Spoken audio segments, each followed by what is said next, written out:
여러분 한 주간도 잘 지냈죠? 오늘도 함께 전사님과 하나님 말씀 나누어 보도록 하겠습니다. 우리가 지난주에 이어서 계속해서 하나님의 사랑에 대해서 함께 배워갈 텐데요. 오늘 우리가 그 하나님의 사랑에 대해서 깊이 깨닫고 그 사랑으로 하여금 우리가 하나님을 즐거워하는 삶을 살 수 있도록 함께 은혜 받는 시간 되기를 소망합니다.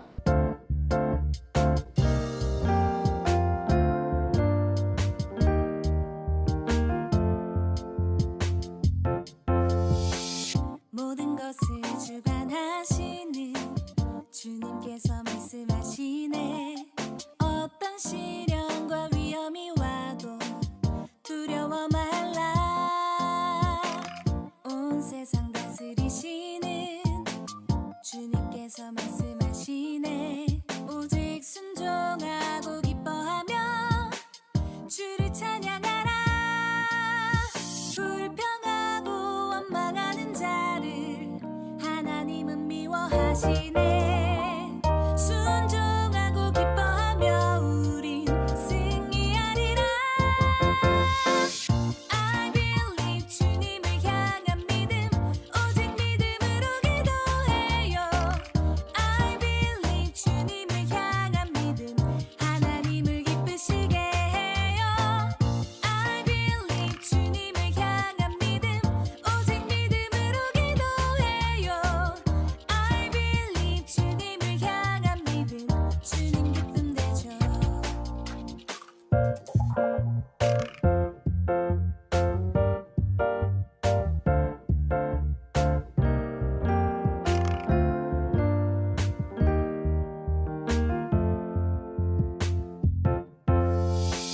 모든 것을 주관하시는 주님께서 말씀하시네. 어떤 시련과 위험이 와도 두려워 말라. 온 세상 다스리시는 주님께서 말씀하시네.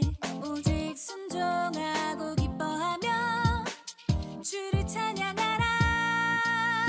불평하고 원망하는 자를 하나님은 미워하시네.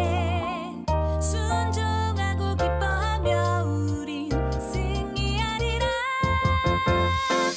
I believe 주님을 향한 믿음 오직 믿음으로 기도해요.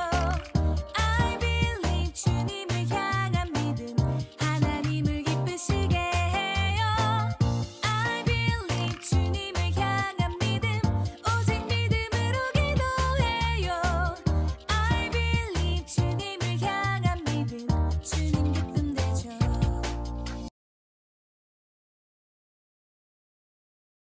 오늘 함께 읽은 이 본문 말씀에 뭐라고 되어 있나요?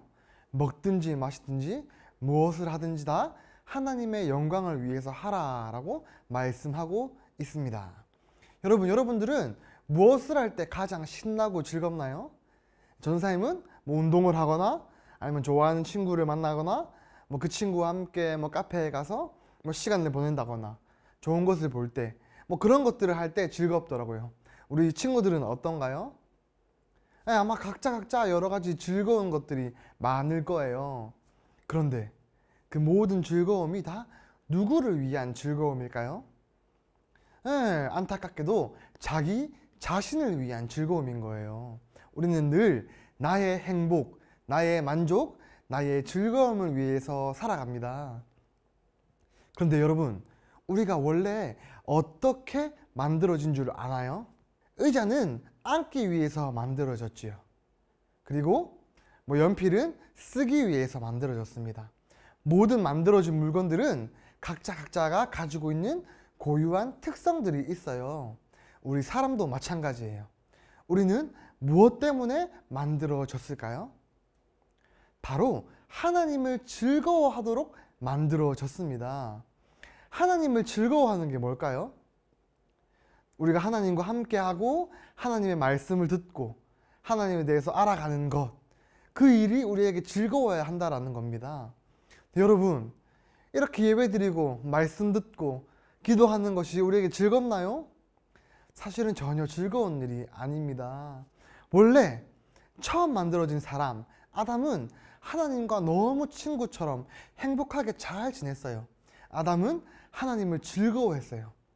그런데 아담에게 죄가 들어와 버렸습니다. 그 죄가 뭔가요? 바로 자기 자신에 대해서 바라보게 된 거예요.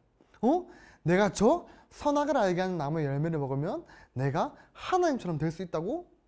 라고 하면서 하나님을 바라보던 시선이 자기 자신에게로 바뀐 것입니다.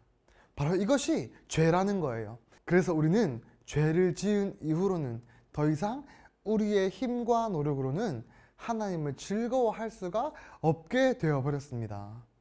어떻게 하면 좋을까요, 여러분? 그래서 우리에게는 예배가 필요합니다. 왜 예배가 필요할까요? 이 예배를 통해서 하나님의 말씀을 배우는 거예요. 그리고 그 말씀을 배우고 말씀 속에서 하나님이 우리에게 어떤 은혜를 베풀어 주셨는지를 바라보고 그것을 기억하고 기념하고 배워가는 것입니다. 하나님이 우리에게 어떤 은혜를 베풀어 주시고 어떤 일을 하셨는지를 우리가 깨닫는다면 우리는 하나님께 감사할 수밖에 없고 나를 바라보던 시선을 돌려서 하나님을 향한 시선으로 바뀌어 갈 수가 있는 것입니다. 그것이 우리에게 예배가 필요한 이유예요. 오늘 말씀은 우리가 무엇을 하든지 다 하나님의 영광을 위해서 하라라고 말하고 있습니다.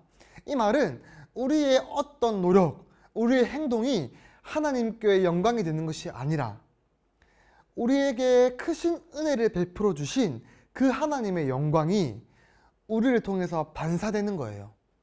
마치 이 거울이 햇빛을 반사해서 다른 것을 보게 해주듯이 우리는 하나님의 영광을 반사시켜서 믿지 않는 많은 사람들에게 하나님이 어떤 분이신지를 증명해야 되며 또 그것을 우리는 즐거워하고 감사할 수 있는 것입니다. 어떤 은혜를 베풀어 주셨는지를 우리가 기억해야 합니다.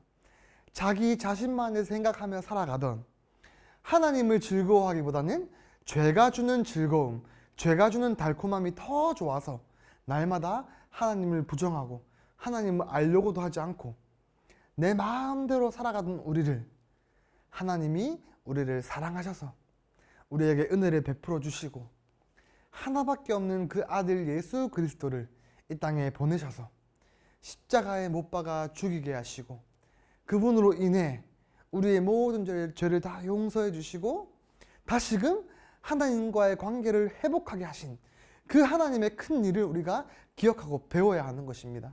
여러분, 이렇게 우리가 말씀을 듣고 예배하는 일이 즐겁지 않게 느껴질 때마다 우리는 회개해야 합니다. 그리고 하나님께로 돌이켜야 합니다. 그리고 그분이 우리에게 어떤 은혜를 베풀어 주셨는지를 우리가 다시 한 번 더 생각해야 합니다. 그리고 감사해야 해요. 그리고 그것을 즐거워해야 합니다. 요즘에 여러 가지로 우리는 즐거울 만한 일이 많이 없어요. 코로나 상황은 점점 심각해져 가고 휴가철에 어디 가지도 못하고 또 날씨는 또 너무 더워서 조금만 밖에 나가 있어도 정말 힘들고 어려운 상황 가운데 있잖아요. 무엇도 우리를 즐겁게 할 만한 것이 없어요, 이 세상에요. 그런데 유일하게 그러한 상황에 우리가 즐거워할 대상이 있습니다. 바로 하나님이신 거예요. 지금 우리가 다 깨달을 수 없고 알 수 없지만 이 힘들고 어려운 시기 속에서도 하나님은 여전히 일하고 계십니다. 그분은 졸지도 않으시고 주무시지도 않으시고 늘 깨어서 우리와 함께 하시고 우리를 향한 뜻과 계획 가운데에서 우리에게 날마다 말씀해 주시고 우리를 선한 길로 인도해 주시는 분이십니다. 여러분, 이번 한 주 여러 가지로 우리를 즐겁게 할 만한 것도 많을 거고 또 한편으로 우리를 힘들게 하는 것도 많겠죠. 그러나 그 모든 것들을 다 내버려 두고 우리의 가장 큰 기쁨이 되시는 하나님 아버지를 기뻐하는 귀한 한 주가 되기를 소망합니다. 그리고 빨리 코로나가 잠잠해져서 교회에서 만나서 현장에서 예배드리는 날을 기대하며 함께 기도하며 그때를 바라보겠습니다. 그리고 하나님의 은혜로 이번 한 주 힘들고 어렵겠지만 기쁘게 살아가며 하나님을 즐거워하며 살아가는 사랑부 모든 가족들 되기를 소망합니다.